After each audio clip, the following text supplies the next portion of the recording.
시작하도록 하겠습니다.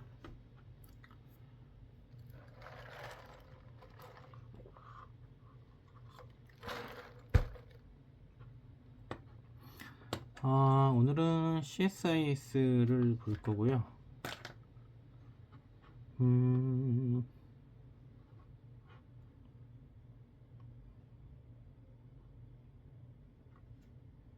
Can space be disrupted like the Strait of Hormuz? 우주도 호르무즈 해협처럼 영향을 받을까? 그런 뜻인 것 같습니다. 읽어보겠습니다.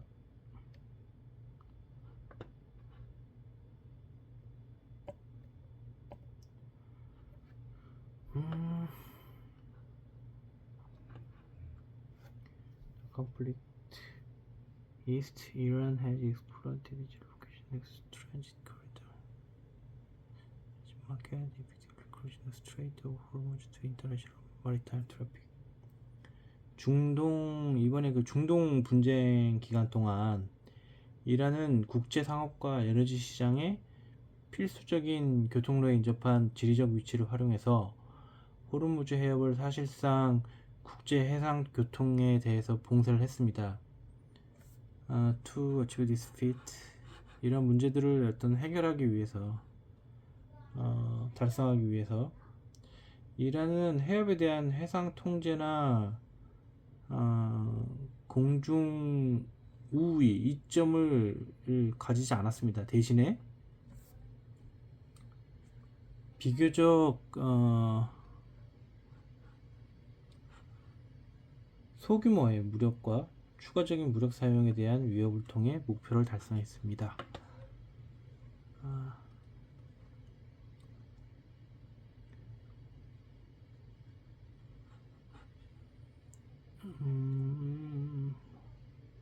Plan display out space. 우주 공간에서 어떤 이런 부분들을 적용할 경우에 유사하게 어떤 중대한 결과를 초래할 수 있습니다. Similar to transit right through the strait. 이런 호르무즈 해협에 대한 어떤 통행 권리와 마찬가지로 모든 국가는 사실 우주를 자유롭게 사용할 권리가 있습니다. 호르무즈 해협도 마찬가지였죠. 동일한 개념이라고 이 문서에는 나와 있는 것 같습니다.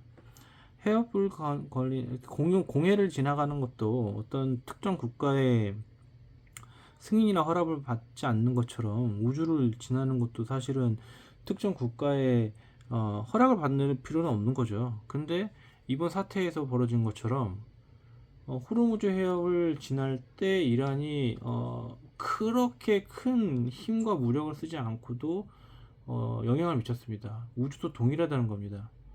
호르무즈에 가했던 어떤 그런 기준이나 어떤 무력, 그런 힘으로, 위협으로 적절한 기술만 있다면 우주에도 마찬가지로 위협을 가할 수 있다는 내용입니다.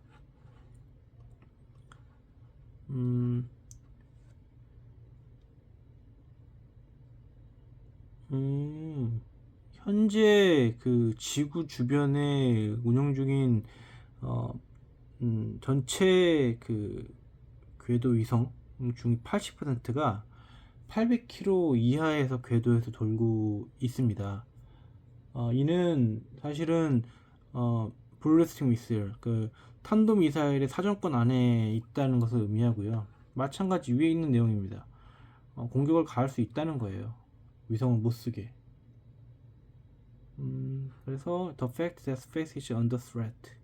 사실은 이 우주 공간에서 이런 그 영향 몇 년 전부터 이렇게 익히 알려져 있었던 위협입니다. 이번에 그 호르무즈 해협의 그 위협에 드러난 교훈은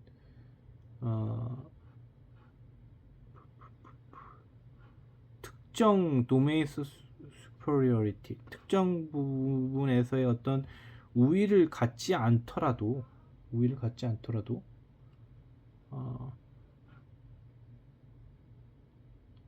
교란을 유지할 수 있고 분쟁을 유지할 수 있고, 분쟁이 발생하면 이를 원래 상태로 되돌리기는 좀 어렵다는 내용입니다.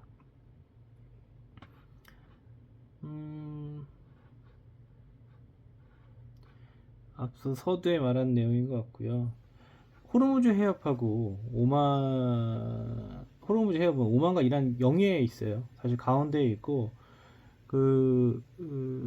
관습법적으로 봤을 때, 그리고 해양법 협약에 따라서 국제 해협으로 인정되고, 이는 모든 국가의 선박이 통항권을 이렇게 왔다 갔다 할 수 있는 권리를 보장받는 것을 의미합니다.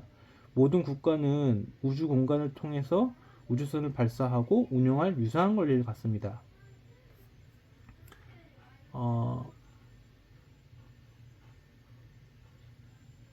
1967년에 맺어진 우주의 협약, 우주협약, OST라는 우주협약에 따르면 모든 국가가 탐사와 이용이 자유롭게 이동할 수 있다 규정하고 있는데, 이 권리는 57년에 소비에트 유니언의 스푸트닉 소비에트 유니언 소련의 스푸트니크 발사를 통해서 사실상 처음 행사됐고, 이후 시대의 시작과 함께 인류의 궤도 활동이 성장하는데 좀 중요한 역할을 해왔습니다.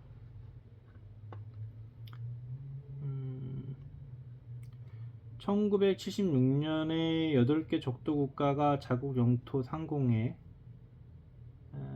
8개 적도 국가가 자국 영토 상공의 정지 궤도 위치에 대한 주권을 주장했지만, 당시 어떤 강국도, 우주 강국도 이를 지지하지 않았겠죠. 당연히. 당연합니다. 그래서 오늘날 100개 국가 이상이 우주에서 있고 우주선을 운영하고 과거의 운영 경험이 있고요. 그 다음에 대부분의 위성은 정부기관이 아니라 기업에 의해서 소유되고 운영됩니다. 1970년대는 가장 중요한 위성들이 지구로부터 35,000km 이상 떨어진 Geosynchronous Orbit 정지 궤도보다 더 높이 위치해 있었어요. 그러나 현재는 좀 다르죠. 우주는 여전히 국가 안보적인 측면에서 매우 중요할 뿐만 아니라, 또한 2034년까지 1조 달러 규모로 성장할 것으로 예상되는 막대한 가치를 지니고 있습니다. 모든 국가에서, 여러 국가 중에서 미국은 우주경제에서의 지배력을 통해 가장 큰 경제적 이익을 얻고 있습니다. 미국은 우주에 크게 의존하고 있는데, 어떤 부분이냐면 안보 분야에서 크게 의존하고 있고, 골든돔과 같은 이니셔티브를 통해서 미국은 더욱 확대하려고 하고 있습니다. 뭐를? 국가 안보를.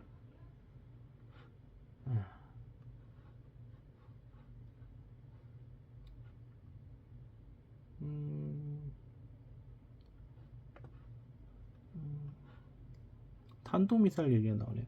탄도미사일을 개발하고 발사할 수 있는 국가는 기본적으로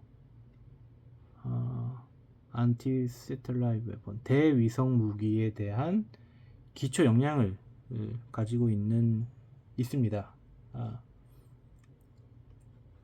그리고 2023년 기준 약 30개국 정도가 탄도미사일을 확보하고 있고, 이것은 실질적인 우주의 초크 포인트입니다. 호르몬 우주 해협처럼 초크 포인트 역할을 결과를 도래할 수 있습니다. 이제 얼레진 노티드 우리 앞서 언급된 것처럼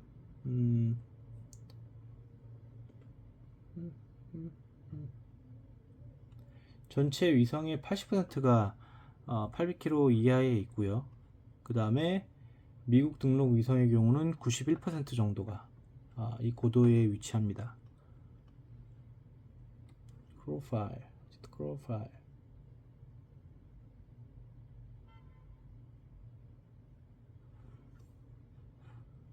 Distance between Iranian border. 이란 국경과 이스라엘 간의 거리가 950km 정도 수준이고, 이란은 이런 미사일을 통해 이 정도 거리를 문제없이 도달했습니다.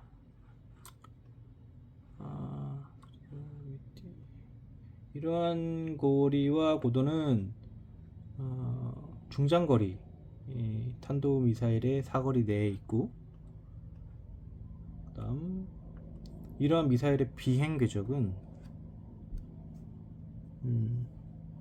수백에서 수천 킬로미터 상공까지 도달합니다. 미사일 외에도, 미사일 너머에도 사이버 어택이라든가 사이버 공격이라든가 시그널 제밍, 신호 교란, 그리고 에너지 웨폰, 레이저 데즐러 같은 어떤 무기들을 활용해서 우주에서의 어떤 교란이라든가 통제 수단으로 활용이 가능한 겁니다. 그래서 한 국가가 LEO는 저지구 궤도입니다. 저지구 궤도에 의미 있는 교란을 일으키기 위해 반드시 우주 우위를 확보할 필요는 없어요. 호르무즈 해협하고 마찬가지인 거죠. 소수의 위성을 파괴하거나 위협하는 수준으로도, 무력화하는 수준으로도 영향을 미칠 수 있고 상당한 문제를 촉발시킬 수 있습니다.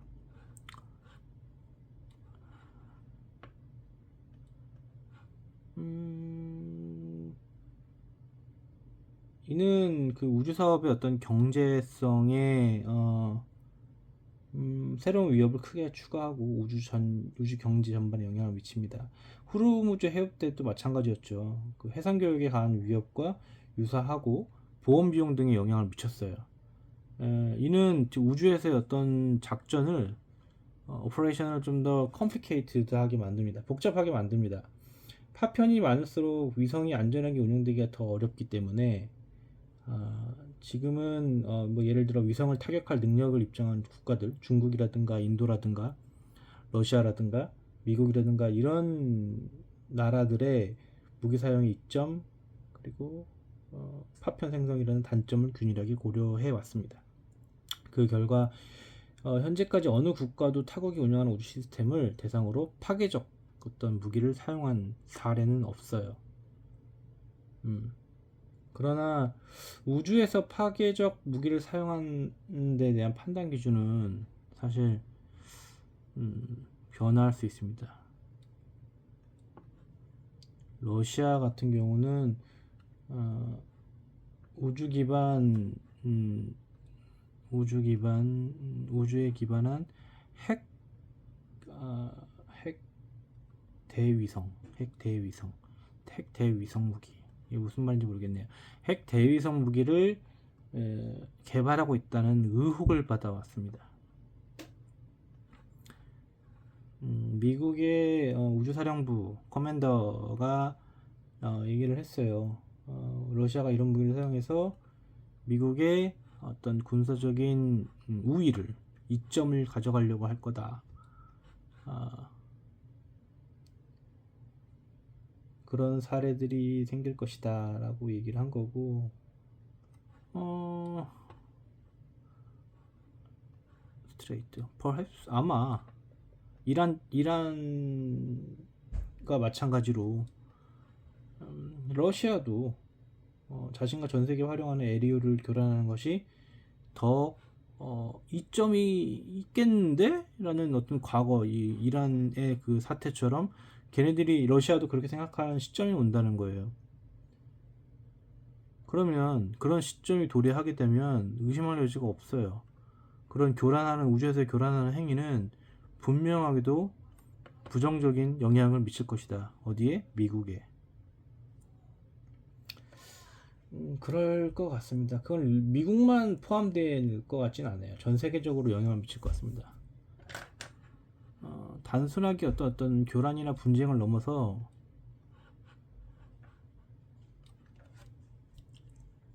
한 국가가 우주를 통제하려 할 수도 있고,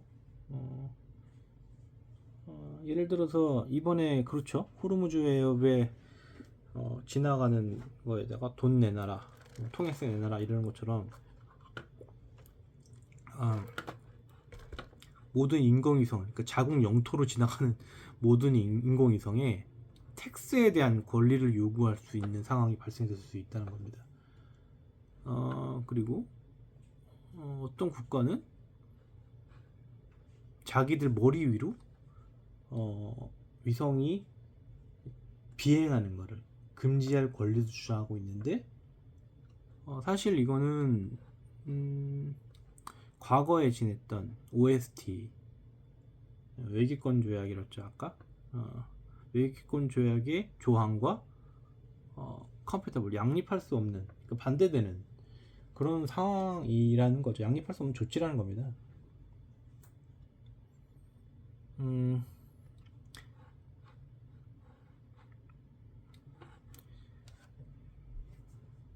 골든돔 이니시에이티브가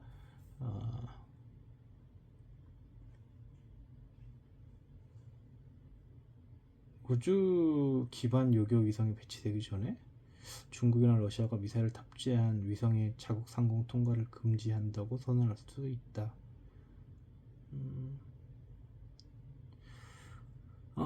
그래서 it is worth thinking now. 지금 중요하게 생각이 듭니다. 중요한 시점입니다. 고민해볼 필요가 있어요. How would you state and respond to such a scenario? Such should nation right?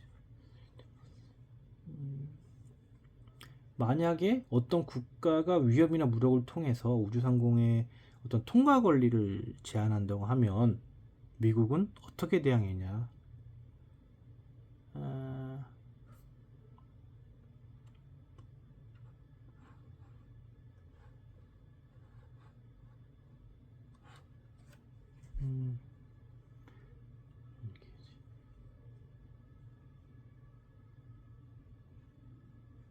우선 미국은 광범위한 문제를 함께 다뤄야 됩니다. 일단은 동맹국들하고 협력하고 중국과 러시아를 상대로 외교적 관여를 강화해야 하고, 우주 기반 요격 위성이 필요한 근본적인 전략적 이유와 더불어서 현대화, 거버넌스 현대화라는 보다 이제 광범위한 문제를 좀 고민하고 다뤄야 됩니다. 이러한 외교적 노력은 중국이나 러시아가 우주 기반 요격 위성 배치에 대응하기 위한 새로운 군사적, 정치적 조치를 개발하기 이전에 이루어져야 효과적일 것으로 보입니다.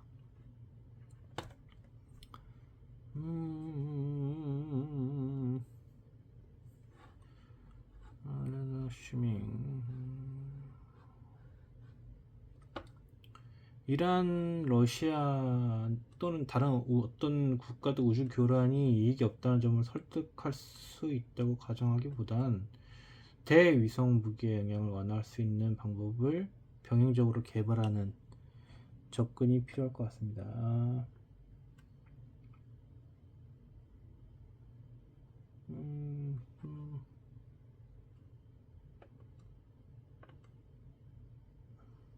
그래서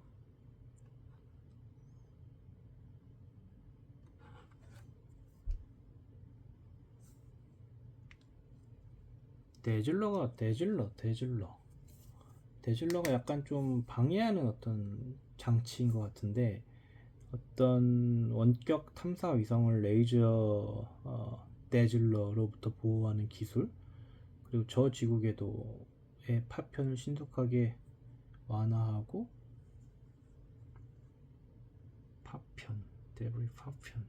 저지구 파편을 신속하게 완화하고 제거하는 기술이 포함될 수 있습니다.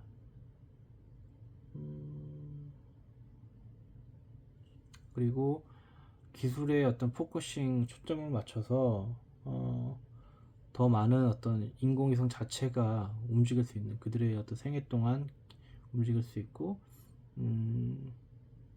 그런 이제 회피라고 하죠. 회피 기동을 하고 그 다음에 다시 정상 궤도로 기동할 수 있는, 집중할 수 있는, 돌아올 수 있는, 복귀할 수 있는 방법도 있고요. 또 다른 해결책으로는 우주 자산을 대상으로 한 위성 연료 보급 재구입 기술도 있습니다. 저 궤도에 지나치게 많은 자산이 집중시키는 전략의 타당성도 재검토할 필요도 있어요.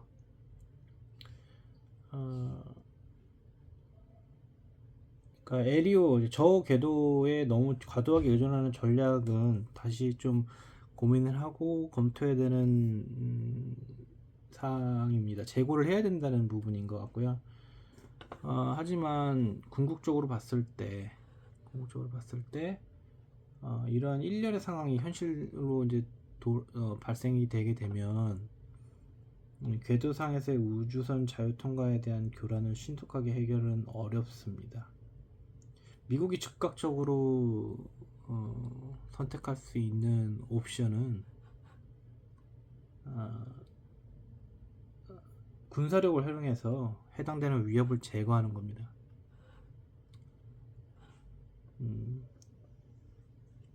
이는 사실 그 흐름우주협에서 지금 전 세계가 직면하고 있는 현상하고 좀 유사해요.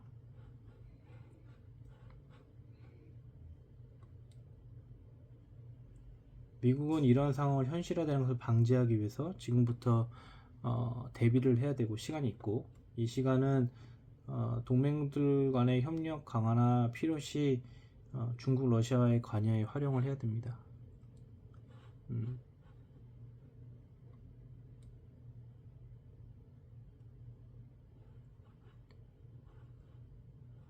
The time should also be spent assessing the value of maintaining more key space capabilities.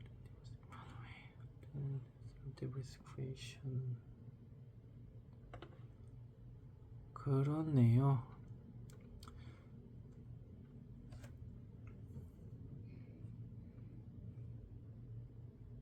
되게 흥미로운 주제입니다. 지금 호르무즈 해협에서 벌어지고 있는 이 현상들이 미래에는 우주에서도 발생될 충분한 가능성이 있다는 내용이에요. 저도 그렇게 생각합니다. 지금 누가 어느 나라가 나라 그 해협을 막고 통행세를 얘기를 하고 공격을 하니 뭐 자기들과 협상된 국가의 배들만 지나갈 수 있니, 이런 상황이 벌어졌을까요? 우주도 마찬가지일 겁니다. 보통 통상적으로 저궤도 위성 같은 경우는 0도에서 30도 사이의 위성을 얘기하고요. 보통 형태가 두 가지입니다. 하나는 그 우리가 방금 전까지 얘기했던 저 궤도 엘리오 200에서 2000km 정도의 수준에 있는 거고요. 그 다음에 36,000km의 지구와 같은 속도로 자전하는 정지궤도 GEO가 있습니다. 그 위성들의 가장 큰 특징은 적도와 저위도 지역을 집중적으로 커버한다는 거고, 통신 위성이나 방송이나 어떤 기상 관측 위성이 많이 쓰입니다. 발사 비용도 적도에서 자전 속도가 가장 빠르기 때문에 동쪽으로 발사하면 자전 에너지 그대로 활용할 수 있어요. 그만큼 연료가 덜 들고 로켓에 실을 수 있는 무게도 늘어납니다. 하지만 단점은 있죠. 극지방 커버 못합니다. 북극하고 남극 쪽은 저위도 위성이 궤도 바뀌기 때문에 전 지구를 커버리지 할 수는 없습니다. 보통 저위도 위성을 많이 사용을 하죠. 그러면 고위도 위성은 사용을 못하냐? 고위도 위성은 사실은 그 궤도 경사각이 각도가 크죠. 60도에서 98도까지 되는 걸로 알고 있고, 북극에서 남극까지 커버가 가능하고요. 그래서 이것도 마찬가지로 두 가지 형태로 되어 있는데, 극궤도 폴라 쪽, 그러니까 극지방을 통과하는 궤도가 있고, 나머지가 기억이 안 나요. 뭐 있었는데, 그거는 좀 찾아봐야 될 것 같습니다. 좀 기억이 정확하게 안 나요. 지금 우주 산업 생태계는 크게 바뀌고 있습니다. 미국의 우주 산업은 발사체, 그리고 위성 제작, 데이터 서비스 세 영역으로 나뉘고, 발사체는 그 뭐 다 아시겠지만 스페이스X, 펠컨 9에서 그 스타쉽 프로그램이죠. 그 저위도 고위도 가릴 것 없이 모든 궤도에 위성을 쓰이고 재활용할 수 있는 어, 형태로 지금 발전을 하고 있고, 위성 제작 시스템은 뭐 대표적인 업체가 우리가 알고 있는 록히드 마틴이라든가 보잉사 같은 업체에서 GPS 위성이라든가 정찰 위성 등을 사용합니다. 통신 위성도 쓰고요. 그 다음에 최근에 이제 각광받고 있는 분야가 위성 데이터 서비스예요.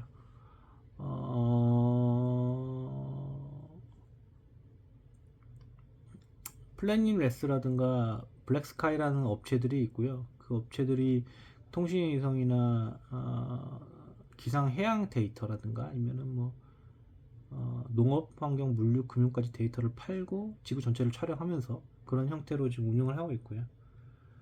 그래서 산업 트렌드는 크게 5가지로 보면 됩니다. 첫 번째, 저위도 정지궤도, 안정적인 통신을 핵심이고 받기 전에 레거시 시장이에요.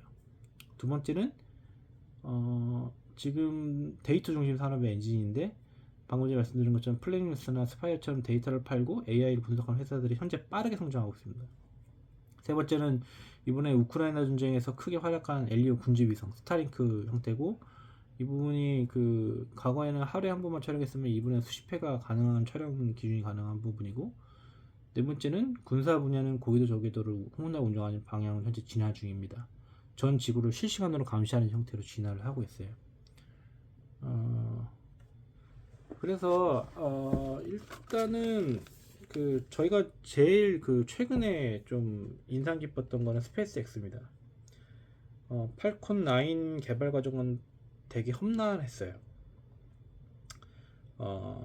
화성에 대한 어떤 지지를 이끌어내기 위해서 로켓 추진체가 필요한 일론 머스크가 러시아 측에서 이제 로켓을 구매하려고 했지만 실패했고, 자기가 원가를 좀 계산을 해서 직접 그 발사체를 직접 제조하기로 했지만 사실 계속 실패했어요. 그러다가 2000년대 말인가요? 그때 결국은 성공을 했고, 그 이후에 투자 유치까지 되면서 팔콘 9까지 형성이 됐고, 제가 알기로는 실패율이 거의 없을 정도로 수직 이착륙 발사체 팔콘 9을 활용하게 됩니다. 그래서 과거에는 1kg의 어떤 화물을 운전하는데 1만 달러가 필요했다 그러면, 최근에는 키로당 2,000달러 수준으로 거의 20% 수준까지 낮춘 상태입니다. 그래서 앞으로는 이런 부분들이 계속 활용이 될 거고, 우주에서의 어떤 전략은 계속 각광을 받을 거예요. 저궤도 위성은 사실은 앞으로 미래의 핵심이 될 겁니다. 6G 네트워크를 할 거고, 우리가 인터넷을 지금 이용자 수와 보급률 수가 계속 늘어나고 있지만 사실은 아직 그 자체도 지금 사용하지 않는 부분들이 많이 있습니다. 실제로 인터넷 보급 불균형을 가장 해소하고 싶어하는 주체가 페이스북이랑 구글이에요.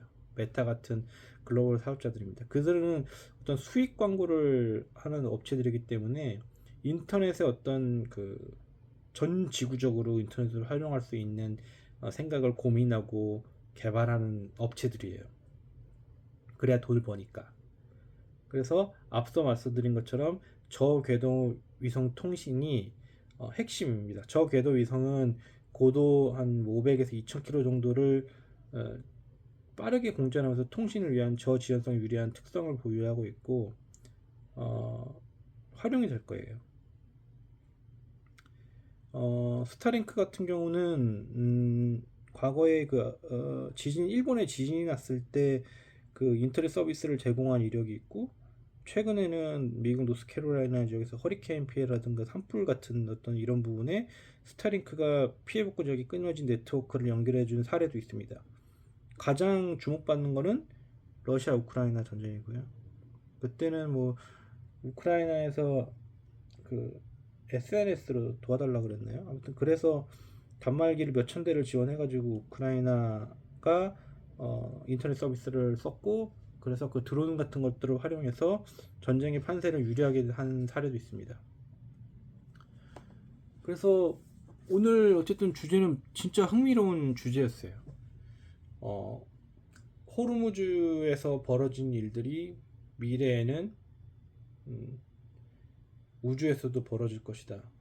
충분히 가능성이 있는 얘기고, 그거를 활용해서 문제가 생길 수도 있습니다. 수백 수천 개의 위성이, 수만 개의 위성이 지금 적에 대해서 돌고 있고, 제가 알기로는 모든 위성의 약 90%가 적에 대해서 돌고 있는 걸로 알고 있는데, 그 특정 적에도 국가의 그 적에도 위성을 뭐 피격하거나 아까 얘기한 것처럼 꼭 공격을 하지 않더라도 내질러라고 했나요? 내질러를 한다든가 뭐 영향을 미치는 이런 호르무즈 해역하고 유사한 형태로 어떤 말 그대로 그 디스럽터를 가하게 되면 이는 크게 영향을 받는 사례로 확정될 것 같습니다. 그래서 하고요. 오늘은 추천할 책은 글로벌 주식 투자 빅시프트입니다. 이거는 비싸요. 33,000원. 여기에는 그 모든 최신 사례들이 다 있습니다. 이거는 뭐 돈이 아깝지는 않아요, 사실은. 보면 로봇택시, 그리고 로봇, 우주산업, AI 에너지, 그리고 전력 인프라, 그리고 반도체, 그리고 전기전자, 금융, 게임, 엔터테인먼트, 조선 보이나요? 그 다음에 운송, 제약, 화장품, 식음료 등이 있고요. 특히 방금 전에 논의했던 부분도 제가 여기서 공부를 했어요. 우주. 그래서 이런 식으로 자료들이 있습니다. 최근에 우주 산업은 발사 단가 하락으로 위성 제조 분야에도 크고 작은 혁신이 일어나고 있다. 스페이스 X의 악정구투 기술 개발 이력도 있고요. 그 다음에 핵심적인 거는 요 모든 자료들은 뒤에 이런 식으로 밸류 체인이 있습니다. 자세한 건 못 보여드려요. 사서 보세요. 여기 보면 발사체, 그리고 위성, 통신, 안테나 등이 있습니다. 기업이 있어요. 1번 발사체는 미쓰비시, 재사용은 스페이스X, 로켓랩, 블루오리진, 소형은 이너스페이스, 에어로스페이스, 페리지 에어로스페이스, 위성 플랫폼은 에어버스, 보잉, 세트랙 아이, 고온스페이스 등 여러가지 업체들이 있고요. 이 책의 진짜 좋은 점은 부록이 있습니다. 부록이 있어요. 책 장사 같은데 부록이 있죠? 이 부록을 보면 부록에는 각 챕터마다의 자료들이 있습니다. 열어보면 다 못 보여드려요. 이런 식으로 있습니다. 보시면 됩니다. 특별 부록이에요. 이거는 제가 잘 간직하고 있는 자료고요. 어쨌든 이런 자료들을 활용을 해서 공부를 하는 것도 큰 도움이 될 것 같습니다. 오늘은 여기까지 하고요. 내일 또 일과가 있어서 일과를 또 준비해야 되기 때문에 정리를 하겠습니다. 오늘도 수고 많으셨고요. 다들 행복하고 좋은 하루 되시기 바랍니다. 안녕히 주무십시오. 빠이 뿅.